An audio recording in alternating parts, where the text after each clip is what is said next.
it doesn't matter what people fucking call themselves. What matters is what they advocate for, okay? That's it. That's it. And this guy has got good policies. Graham Platner for Senate. He's a combat veteran, Marines and Army, okay? Friend of the working Mainer, foe of the oligarchy, husband, candidate for U.S. Senate.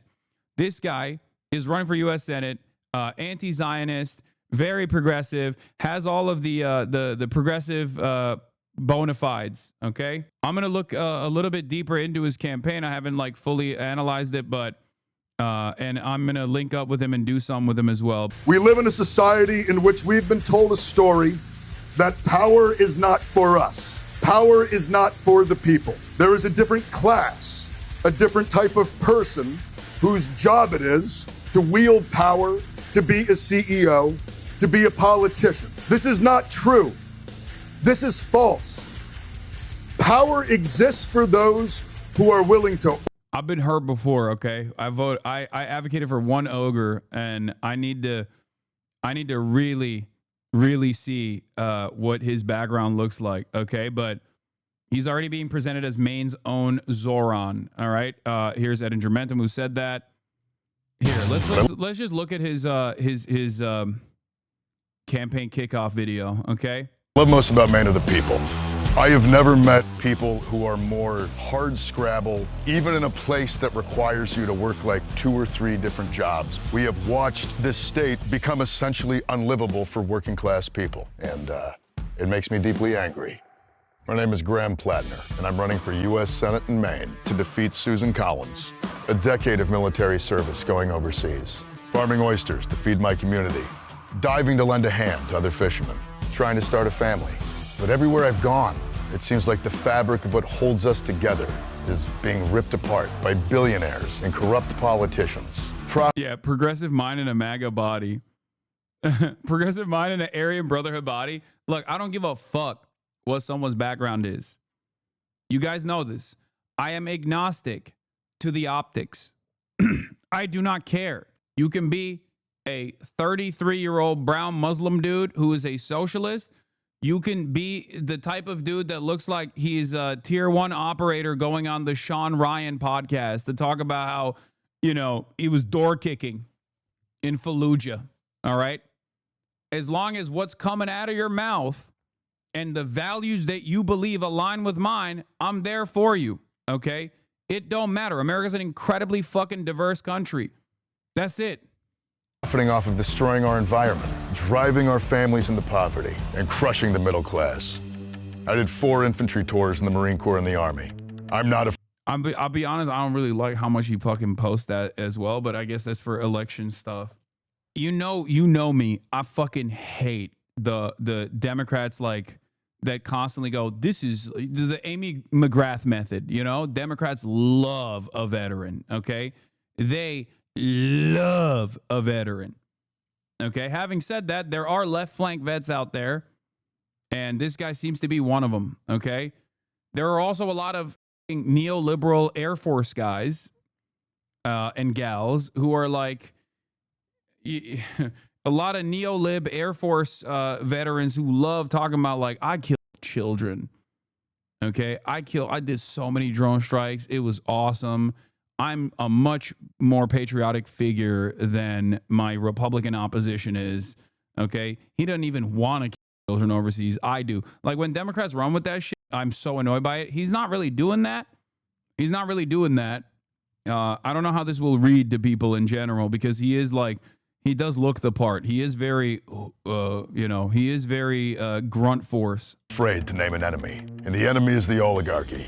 It's the billionaires who pay for it, and the politicians who sell us out. And yeah, that means politicians like Susan Collins. I'm not fooled by this fake charade of Collins' deliberations and moderation. The difference between Susan Collins and Ted Cruz is at least Ted Cruz is honest about selling us out and not giving a damn. People know that the system is screwing them. They know it in their bones. Nobody I know around here can afford a house. Healthcare is a disaster. Hospitals are closing. We have watched all of that get ripped away from us, and everyone's just trying to keep it all together. Why can't we have universal healthcare like every other first world country? Why can't we take care of our veterans when they come home? Why? I'm not pretending to have all the answers. but I know that I'm asking the right questions. When I tell people around here that I'm running for Senate, sometimes the initial reaction is, what the but when I tell them why I'm doing it, because I truly do believe that we can build a system that is going to represent working people, the number one response has been, well, thank God somebody's going to do it. You're supposed to. What are his concrete policies? This is nothing. Okay, we're going to get into it, Jessica Tarlov. Calm down, okay? How about you worry about the Fox and 5 appearance that you have today, okay? Calm down, Jessica. Calm it. We're going to get into it. He's got a fucking website, all right? GrahamForSenate.com platform. He's got it. Listen, I totally understand why a lot of people see a swagged out white boy geared up, looking like a grunt force tier 1 operator and immediately think of John Fetty Wapman, okay? I get it. We've been burned before. And I understand it. You just, like I said, only time will tell. But as far as his platform goes, like, I mean, he's actively speaking out about this stuff too. Like, I mean, look, Graham Platner to Prem Tucker on Zateo said, there's a genocide that is occurring in Gaza. And at some point in the not so distant future, we are all going to be looking around and realizing that we failed the ultimate moral test of our time. The reason why I'm saying like, I'm warm to this person is not because like I'm a bro with progressive ideals, but also because, this is John Betterman, okay? The reason why I'm warm to this guy is because of who he has surrounded himself with, okay? His team, from what I have seen, is fairly solid. But yeah, I will be going and interviewing him and stuff and getting making a better assessment in the future. To fight for the things you love. This is our home. And I will fight tirelessly for it, for you. It's Mainers first, and Maine always. Yeah, okay. Here's a notable section from his policies, by the way. Stop the mass deportation machine, pass real immigration reform, rhetorically shows much more in common with pre-Bernie 2016 on immigration than a lot of the modern Democratic Party. Our government is kidnapping people off the streets and imprisoning them in hellish conditions. This is unconscionable. It is long past time for serious immigration reform. Unfortunately, many multinational corporations have no interest in this. They want illegal workers with no rights who they can pay slave wages and abuse at will. I will support a path to citizenship and an end to the mass deportation machine. We need strong border security and a path to citizenship. We cannot do one without the other. I don't love we need a strong border security talk, but but again, match your expectations to what you see from the rest of the Democratic Party, and this guy stands out. It's good to be critical and make an assessment off of like everything that they're communicating. Where I stand, Maine is becoming unaffordable for thousands of us. Why? Because we have a government by, of, and for billionaires who are building a billionaire economy that none of us can afford. I'm not just running against Susan Collins. I'm running against the billionaire class that owns her and all of Washington. Even if this is fake, okay, even if this is like fake posturing, it's good that there is this kind of messaging coming out, okay? This is what every Democrat should be saying, including Pete Buttigieg. This should be the thing that Democrats are fucking screaming from the mountaintops, okay? That's it. That is what they should be pushing all the time. We should not settle for politicians who speak in vague generalities about policy. Here's where I stand. Most importantly, I want to hear from you as this platform grows and develops. Overview. America's entered a new gilded age. We have a government of, by, and for billionaires. We have direct consequence of disastrous court decisions capped by Citizens United that have allowed billionaires to buy elections. As a result, they have built a billionaire economy, one that creates explosive growth for a tiny privileged few, for a handful of billionaires and multinational corporations, and inflation, stagnation, and decline for the rest of us. In 1990, there were 66 billionaires in America. Today, there are over 900. When you look around, do you see a community that is over 10 times wealthier than 1990? And so, while my platform spans many issues, I view most of my job as a U.S. Senator to do things. 1, to ban billionaires buying elections. 2, to dismantle the billionaire economy in favor of an economy that works for the American worker. For small businesses, for the vast majority of Americans, I will be a senator for all those who can't buy senators. So here's the thing. Okay? Here's the thing. In order to put together a coherent political campaign, You need to talk about what you stand for. You need to talk about who you want to defend. And more importantly, perhaps, something that is very much missing from the Democratic Party's method of communication, you need to talk about who you despise and who you oppose. Targeting billionaires who are unimaginably powerful figures, but their numbers are minuscule, okay, in comparison to the 99% of Americans is good. You need to fucking position yourself against villains, okay? Democrats don't do that. They want to suck up to the billionaires, and so they look like they're fucking phony.